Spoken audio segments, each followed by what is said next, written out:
नमस्कार। मकर संक्रांति हिंदू धर्म का प्रमुख त्योहार है। यह पर्व पूरे भारत में किसी न किसी रूप में मनाया जाता है। मकर संक्रांति को तमिलनाडु में पोंगल के रूप में, तो आंध्र प्रदेश, कर्नाटक व केरल में यह पर्व केवल संक्रांति के नाम से जाना जाता है। मकर संक्रांति के दिन सूर्य उत्तरायण होता है, यानी इस दिन सूर्य उत्तर दिशा की ओर बढ़ता है। ज्योतिष शास्त्र के अनुसार इस दिन सूर्य मकर राशि में प्रवेश करता है। मकर संक्रांति के दिन से ही मौसम में बदलाव की शुरुआत होती है। इस दिन स्नान, दान, पूजा पाठ और तिल खाने का खास महत्व है। पौराणिक मान्यताओं के अनुसार मकर संक्रांति के दिन ही सूर्य देव अपने पुत्र शनि से मिलने उनके घर जाते हैं।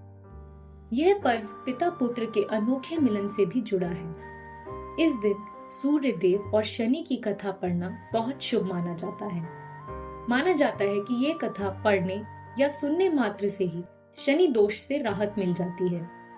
आइए जानते हैं इस कथा के बारे में।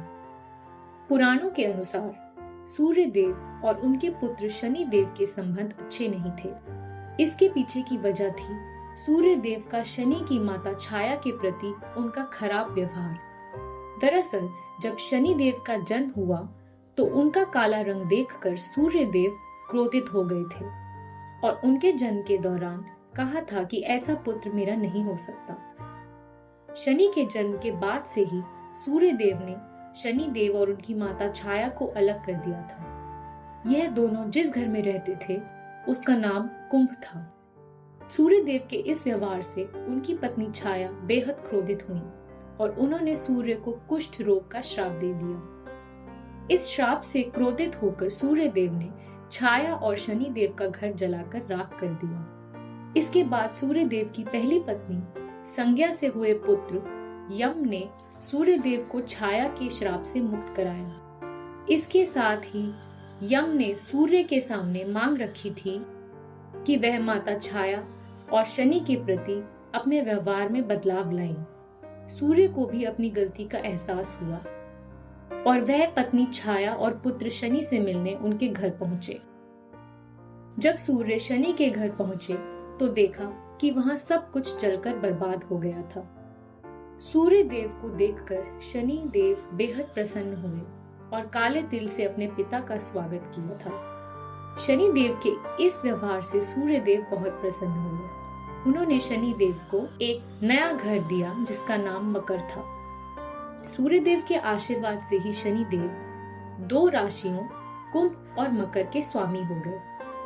सूर्य ने शनि को आशीर्वाद दिया कि वो जब भी उनसे मिलने उनके घर आएंगे तो उनका घर धन धान्य से भर जाएगा। सूर्य ने कहा कि मकर संक्रांति के मौके पर जो लोग भी मुझे काले तिल अर्पित करेंगे उनके जीवन में सुख समृद्धि आएगी। इसलिए मकर संक्रांति के मौके पर सूर्य देव की पूजा में काले तिल का इस्तेमाल करने से व्यक्ति के घर में धन धान्य की कोई कमी नहीं रहती। मकर संक्रांति से कई और भी पौराणिक कथाएं जुड़ी हैं। कहा जाता है कि मकर संक्रांति के दिन ही गंगा जी भगीरथ के पीछे पीछे चलकर कपिल मुनि के आश्रम से होकर सागर में जा मिली थी। यह भी कहा जाता है कि गंगा को धरती पर लाने वाले महाराज भगीरथ ने अपने पूर्वजों के लिए इस दिन तर्पण किया था। उनका तर्पण स्वीकार करने के बाद इस दिन गंगा समुद्र में जाकर मिल गई थी। इसलिए मकर संक्रांति पर गंगा सागर में मेला लगता है। महाभारत काल के महान योद्धा भीष्म पितामह ने भी अपनी देह त्यागने के लिए मकर संक्रांति का ही चयन किया था। इस दिन भगवान विष्णु ने असुरों का अंत कर युद्ध समाप्ति की घोषणा की थी। वह सभी असुरों के सिरों को मंदार पर्वत में दबा दिया था। इस प्रकार यह दिन बुराइयों और नकारात्मकता को खत्म करने का दिन भी माना जाता है। यशोदा जी ने जब कृष्ण जन्म के लिए व्रत किया था तब सूर्य देवता उत्तरायण काल में पदार्पण कर रहे थे और उस दिन मकर संक्रांति थी। कहा जाता है तभी से मकर संक्रांति व्रत का प्रचलन हुआ। धन्यवाद।